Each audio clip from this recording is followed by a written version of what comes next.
Now on Coast TV News. Tax tensions. For the first time in 50 years, Sussex County properties have been reassessed. Now homeowners and lawmakers are scrambling to deal with the fallout. Ocean City Water. The city should keep it up, clean. The town's wastewater plant set for a major upgrade to keep the water safe for boaters and beachgoers. Workforce housing. And I couldn't be happier to welcome everyone here. A new community opening its doors for Sussex County workers. How Dutchman's Harvest is making homeownership possible. This is Coast TV News at 6. A special session lawmakers say will ease financial burdens. Good evening.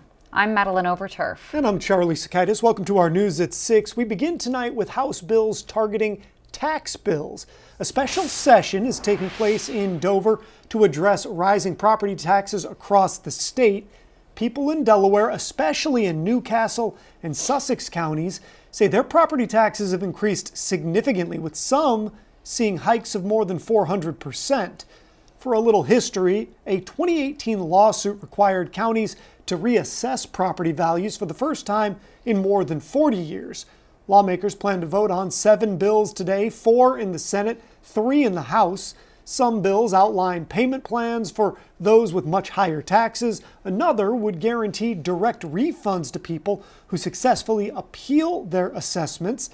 At a press conference, Republican leaders expressed concern over what they call a rushed process with rules suspended to introduce and vote on the bills in the same day.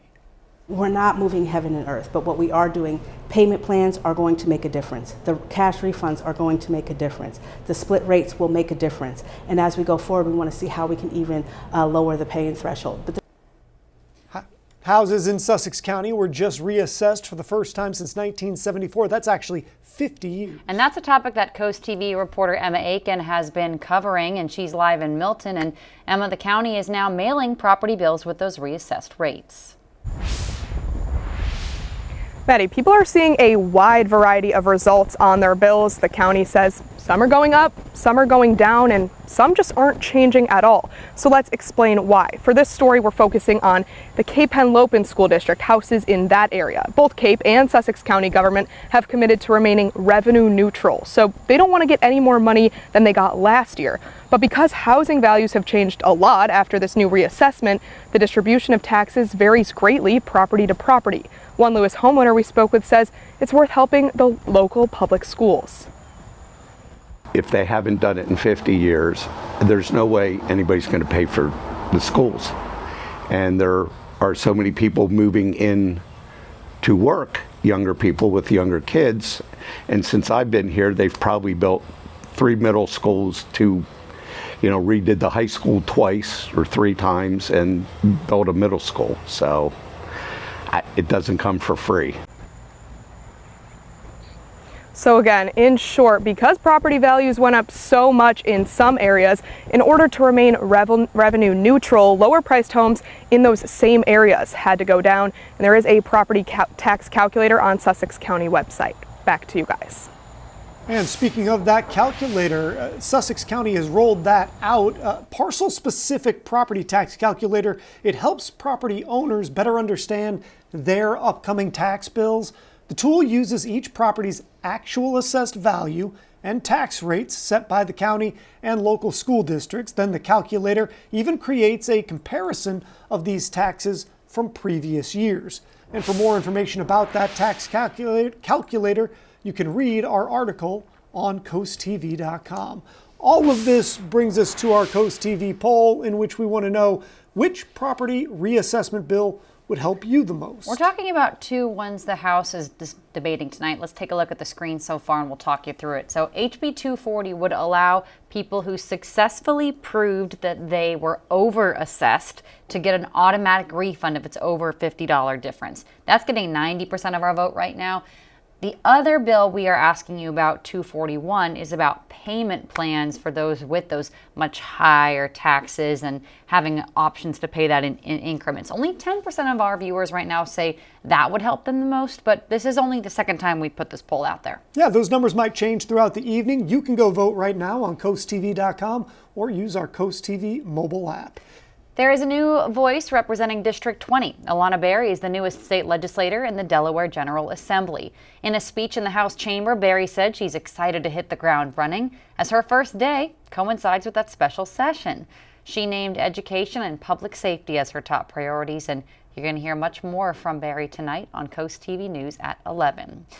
Berry became the representative after winning District 20's special election last week. It had been held, the seat, by still Parker Selby, who was elected in 2022. But after being re-elected in 2024, she missed every single day of the legislative session before resigning and creating that vacancy on June 24th. Ocean City's main wastewater treatment plant is nearing the end of its life, and today the Ocean City Council decided to move forward with bids for major upgrade. Coast TV News reporter Kevin Zappe is live in Ocean City. Kevin, this wastewater treatment plant was built in the late 1960s. Charlie, this wastewater plant was built in 1969, and according to the Ocean City Director of Public Works, this facility on 64th Street is now in need of a makeover. Now, according to the Ocean City Council, work will include construction of a new pump station, headworks facility, mechanical and electrical upgrades, and overall site improvements. One yearly vacationer in Ocean City thinks improving the wastewater plant now is a great idea. So the city should keep it up clean, and it's their whole economy is based upon people coming down here to use clean water. Now the Ocean City Council will be reviewing all of the bids before choosing one for the project. I'm Kevin Zappe, live in Ocean City, Coast TV News. Speaking of looking live into Ocean City, take a look at the beach. A lot of people out there as we turn it over to our First Alert Chief Meteorologist, Paul Williams. Well, we have summer in full effect for right now. And you know what? The summertime heat and humidity, oh, that's coming back in spades as well as we speak. Right now, we take a look out in Milford. We have a good deal of moisture that's building there as well. Now, we're in the 80s for right now. We'll drop to the mid-70s under mostly clear skies in Milford by 10 o'clock. Well, actually 8 to 9 o'clock, 10 o'clock actually.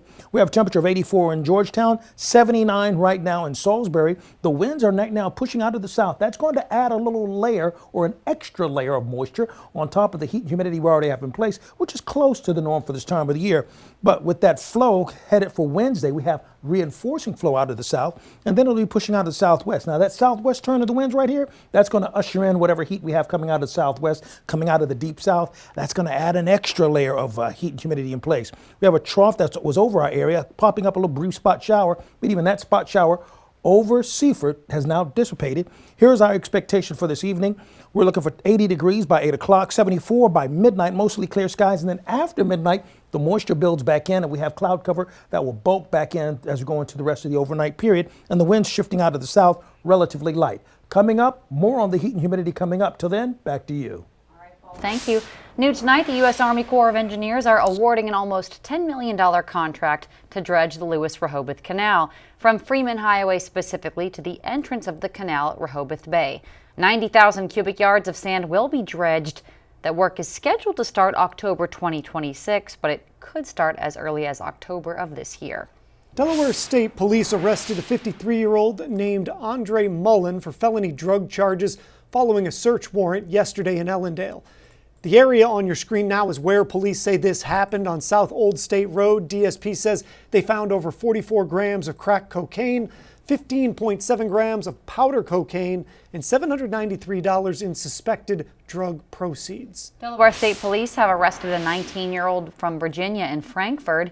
DSP says they pulled Demetrius Daniels over for speeding southbound on 113. Officers saw a handgun, then say they searched the car and found a loaded 9mm and a personal amount of marijuana. Daniels is under 21, so he was charged for having the drug under the legal age. And we're just getting started this evening. A rocket launch at Wallops Flight Facility, how far NASA says it got. And we're expecting a few wet roads on Wednesday. I'll show you what I'm tracking coming up. But first, marking a milestone with workforce housing in Lewis, we'll bring you the grand opening for Dutchman's Harvest when we're back in just 60 seconds. This is Coast TV News at 6. The ribbon has been cut on the first affordable workforce housing project in Lewis. It's called Dutchman's Harvest on Savannah Road. Coast TV News reporter Christina DiRobertis is in the newsroom with more. Christina, there are rules in place for making the new housing accessible for people who work right here in Sussex County. Yes, there are plans for 140 units in total. Now, 14 of those are income-based. Those are already sold out. The remainder, though, those are set for people who work 30 hours a week or more in Sussex County annually, and those homes will not be at market value for at least 10 years, which means people can't buy them and then flip them. And we did get a tour of a model home today. Come on inside and we'll give you a tour. A step inside a Dutchman's Harvest home in Lewis and a step closer to more workforce housing on the coast. This is just one of what will soon be 140 multi-family units on Savannah Road. These are homes. These are homes where people are going to raise their families and contribute to our community. And I couldn't be happier to welcome everyone here. Full laundry.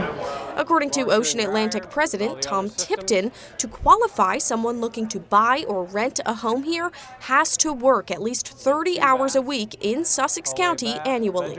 The main objective is to provide for workforce housing in this county so the service folks and the people that are working here can live close by. Ocean Atlantic says already teachers and nurses in Lewis have moved in. Home prices range from $239,000 for a one-bedroom to $364,000 for a three-bedroom. Lewis Mayor Amy Marasco says this fills a critical gap. We have the high end, we have some of the other apartments, but it's this middle that would be the next generations. I'm a grandmother, and how will my grandchildren enter the housing market unless communities provide this kind of housing? A new way to keep people who work here living here. And developers tell us demand is high as they continue construction. They're expecting the project to be complete in about a year.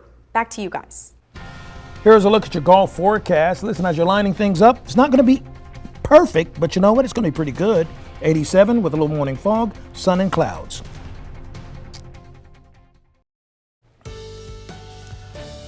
Well, summertime is here in full regalia, and the heat and humidity that we've been sort of avoiding and skirting past, well, now it's going to be front and center for at least the next couple of days, along with a smidgen of scattered showers in the midst of that. But here's a look at our courtesy of our Gateway Subaru camera. Everybody's enjoying the beach right now, and we're not dealing with any small craft advisories or any kind of rip current concerns at this moment. So that's at least a healthy opportunity to enjoy the beach. And yeah, we should definitely seize the moment on that. Temperatures will stay in the 70s, mid-70s by 10 o'clock, mostly clear skies in Ocean City, courtesy of our Gateway Subaru camera. But the winds are cascading out of the south right now. Now that's going to do two things, bring in a little more heat, bring in a little more moisture as well. And that combination is going to put us right back into that dog days of summer feel in the air. We had a spot shower that flared up briefly between Bacons and Seaford, but that's dissipated pretty quickly. And that's pretty typical stuff for diurnal type showers or afternoon heating showers, what we typically call them.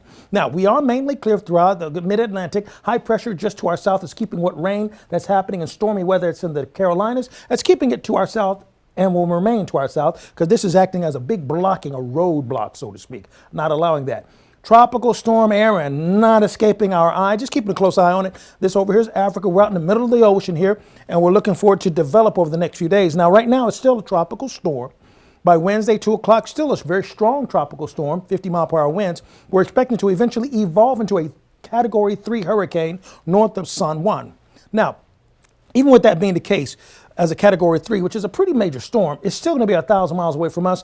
And the early models are indicating that it's going to turn parallel to us and move out of the way. It really doesn't look like an immediate threat, but we'll continue to keep a close eye on that.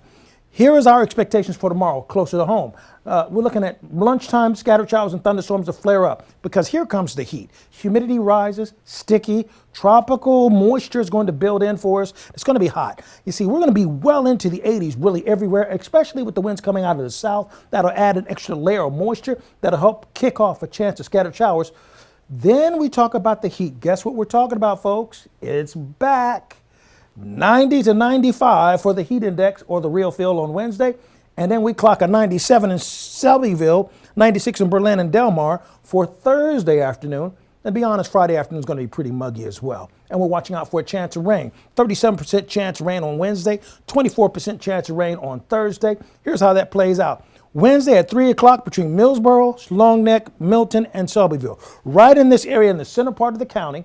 That's when we're expecting for a thunderstorm to flare up. It's going to be a little bit nasty for a brief period of time. It'll have a short shelf life, but it'll be nasty, okay? And then we're looking at Thursday, widespread rain. Friday will break up, and Saturday we'll see things clear out. So for the next 3 days in Chincoteague, we'll see temperatures in the mid-80s. And then as we go to Ocean City, we'll see more in the way of flaring up on Thursday with thunderstorms. Same holds true for us in Lewis Wednesday and Thursday. Finally, here's a look at your extended forecast. All right, a rocket carrying 8 student-developed experiments launched from Wallop's flight facility this morning in Accomack County. NASA says the rocket is expected to have reached an altitude of about 100 miles before dropping into the Atlantic Ocean to be recovered. The experiments were designed by university and community college teams as part of NASA's RockSat programs, including from the University of Delaware. The Marva Sports Network from the Wawa Studios. Good evening, sports fans. Tonight we go inside the huddle at Sussex Central High School, a squad looking to pick up where they left off a season ago. The Golden Knights went 9-3 last year, and they lose a key piece to their offense due to graduation. Malik Bell, one of the leading rushers in the First State, has been a power back for Sussex Central throughout his time as a high school football player. This year, the squad from Sussex will need to go a different direction to compete in a competitive district. Full story on how the Golden Knights are gearing up for Game 1 of the season will be on the Final Score tonight at 10:30 p.m. And later on this week, we find out who won the Scholar Athlete of the Year. This athlete from Indian River has exceeded expectations on and off the field. Make sure to head to our website at DelmarvaSportsNetwork.com on Friday for the reveal of our big winner. And also this Friday at 7 p.m., it's a Zap Pro-Am Skimboarding Championships, where you can find out which local skimmer won the professional women's division. Make sure you tune in only on the Delmarva Sports Network on Friday night at 7 p.m. That'll for sports. Have a great night, everybody. On Tuesdays, members of the Ocean City Council came together to do a ceremonial ribbon cutting for a new town building. Inside the new building, you can find an area for all the skaters to sit in the shade, cubbies they can put their stuff in, and a great view with the parents where they can stand and watch their kid. Kate Gaddis says there are many features to this new building, but the skater lounge, that's her favorite part. Skater lounge. I think that just to have this area that is designated for the kids to be able to hang out and get out of the sun, and you know, a lot of kids come here and spend a long time at the park, so it's nice for them to have an area they can get a drink, they can socialize with their friends, and then they can take breaks from skating. It is nice. Before this building was the original iconic skate park. Here's a look at Lewis right now, courtesy of our tunnel and razor camera. We're at 86 degrees right now, and we're going to drop down to 82 by 7 o'clock under mostly clear skies in Lewis. But the moisture is still building steadily, ready for that dog days of summer to come back in style. Karen Enos of Lincoln, congratulations, you're our umbrella giveaway winner. Courtesy of Paul Davis Restoration Home Remodeling. Call our weather line, catch up on what's happening with your forecast, 443-880-9100. Your forecast is just a call away, sponsored by the law offices of Bruxted, Mandalis, and Federico. Finally, here's a look at your 10-day forecast. We are expecting a chance of afternoon thunderstorms flaring up on Wednesday and Thursday, but just briefly, not extended rain for the entire day. And then we'll cool off and clear out a little bit more as we go into the weekend, but we got to get past that wet weather on Wednesday and Thursday. And when those storms flare up, guys, they're going to flare up kind of nasty, but they'll at least be short-lived. All right, Paul, thank you, and thanks for joining us here for Coast TV News at 6. For more news, more local weather, download our Coast TV News app. The NBC Nightly News is up next. And we're going to see you later tonight for Coast TV News at 11. Have a great evening.